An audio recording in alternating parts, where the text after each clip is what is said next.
Il y a la conception de l'homme nouveau, nouveau. Ça, c'est très important aussi pour l'ingénierie sociale, pour la manipulation. Évidemment, toutes les sociétés totalitaires avaient sa conception de l'homme nouveau. Les nazis avaient un homme nouveau, les soviets avaient un homme nouveau,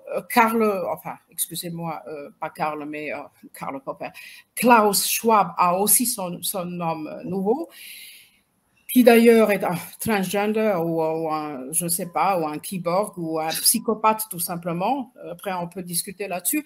Et on vit dans ce monde-là. C'est la société des individus et des électrons libres qui sont tous, comme disait Hobbes, des loups les uns pour les autres. Des psychopathes, finalement, l'homme nouveau de Davos, de Schwab, et qui n'est pas l'homme nouveau des nazis, ni l'homme nouveau des soviets. Disons que l'homme nouveau des nazis, c'était un être humain fort, à la Nietzsche, un petit peu fort, courageux, beau, évidemment avec une idéologie raciale, mais voilà, cet aspect de les femmes belles, sportives, les femmes allemandes, la famille, les enfants. Chez les soviets, c'était les prolétaires, mais aussi très forts, très courageux, côté moral et tout ça. Et là, nous avons l'homme nouveau de la société manipulatrice d'aujourd'hui. C'est un psychopathe pur et dur. Hein.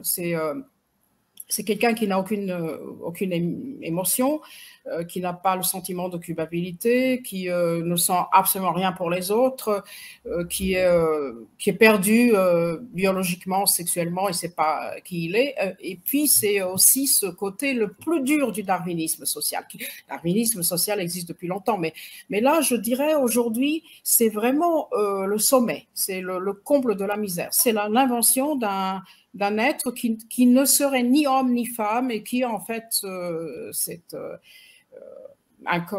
comment dire, ça c'est le produit du capitalisme multinational, apatride complètement, sans aucune identité, sans aucune valeur, sans aucune appartenance. En fait, l'ingénierie sociale culmine dans le transhumanisme. Et le transhumanisme, le projet du transhumanisme a été décrit de la manière suivante par Yuval Harari.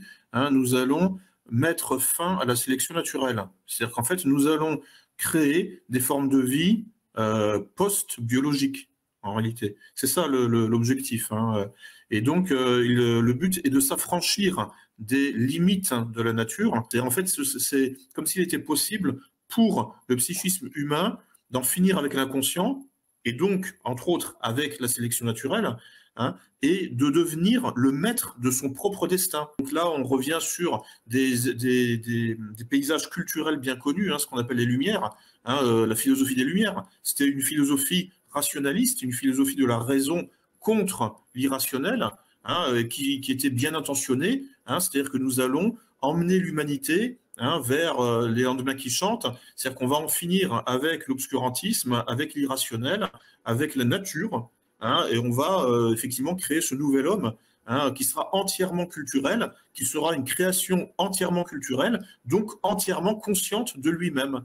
Enfin, vous voyez, il y a une vraie cohérence. Ils ont réussi à créer leur propre écosystème culturel, validé, reconnu. C'est ce qu'on appelle le progressisme, sur la base du prométhéisme. Mais bon, les Grecs étaient sages et le mythe de Prométhée nous met en garde.